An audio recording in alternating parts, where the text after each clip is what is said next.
Hello friends, स्वागत है मेरे चैनल जे क्लास जीके में। आज हम डिस्कशन करेंगे उरांव जनजाति की पढ़ा पंचायत शासन व्यवस्था के बारे में, जो झारखंड के सभी प्रतियोगिता परीक्षा के लिए काफ़ी इंपॉर्टेंट हो जाता है। फ्रेंड्स, जितने भी इम्पोर्टेंट पॉइंट हैं मैंने सभी को कवर करने की कोशिश की है, तो वीडियो को अंत तक जरूर देखिएगा। और यदि आप मेरे चैनल पर नए हैं तो सब्सक्राइब जरूर करें और बेल आइकन को भी दबा लें। आइए डिस्कशन करते हैं। पढ़ा पंचायत शासन व्यवस्था, जो कि उरांव जनजाति की शासन व्यवस्था है, उसमें हम लोग देखते हैं प्रत्येक गांव में एक प्रधान होता है जिसे महतो कहते हैं।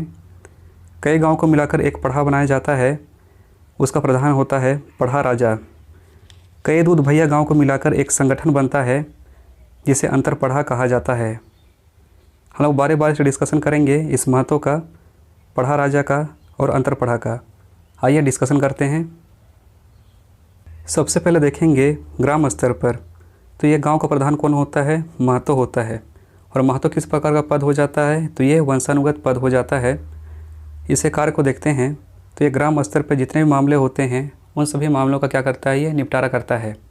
जितने भी ग्रामीण स्तर पर समस्याएं होती हैं उन समस्याओं को ग्रामीण स्तर पर ये महतो ही सुलझाता है। इसके पास कुछ अधिकार भी होते हैं, तो देखेंगे ये प्रशासनिक अधिकार और न्यायिक अधिकार। प्रशासनिक अधिकार के अनुसार कहा जाए तो जितने भी विधि व्यवस्था होते हैं उन सभी का संचालन करने में इसे काफ़ी सहयोग मिलता है इस प्रशासनिक अधिकार के द्वारा। और न्यायिक अधिकार के आधार पर देखा जाए तो ग्राम पंचायत में जितने भी फैसले लिए जाते हैं वो सारे न्यायिक फैसले ये महतो सुनाता है इसी न्यायिक अधिकार के अनुसार।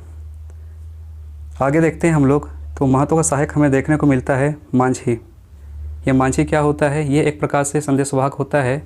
जितने भी सूचनाएं देता है महतो उन सभी सूचनाओं को सभी ग्रामीणों को बताता है।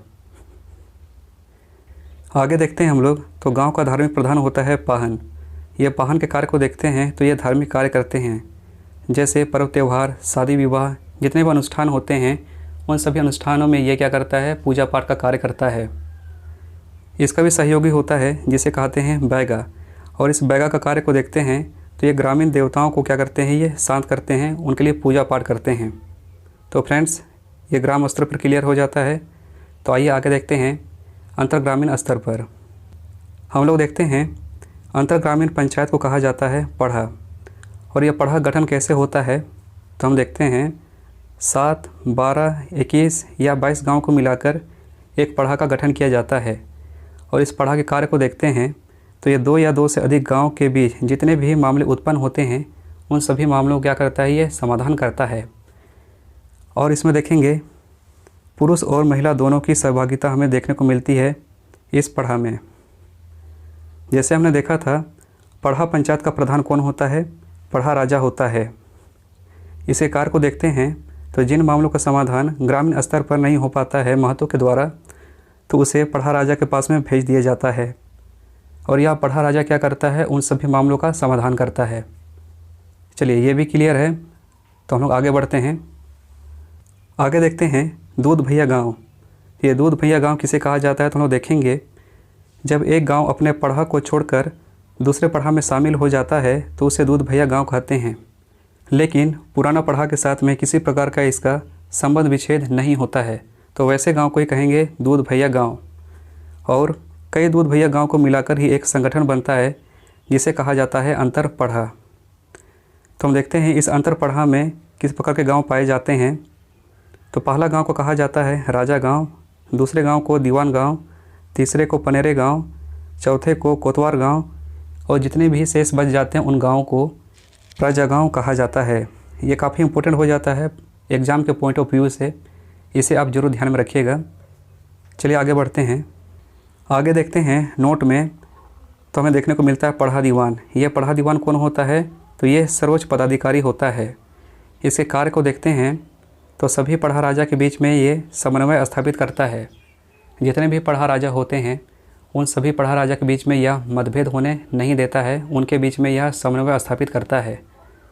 इनके अगले कार्य को देखते हैं तो जिन मामलों का समाधान पढ़ा पंचायत में नहीं हो पाता है तो उसे पढ़ा दीवान के पास में भेज दिया जाता है। और पढ़ा दीवान क्या करता है? उन सभी मामलों को सुलझाता है। चलिए, ये भी क्लियर है। तो आगे देखते हैं 3 छोटे से इंपॉर्टेंट पॉइंट हैं। उरांव द्वारा बनाया गया खेत को कहा जाता है भूइहर खेत।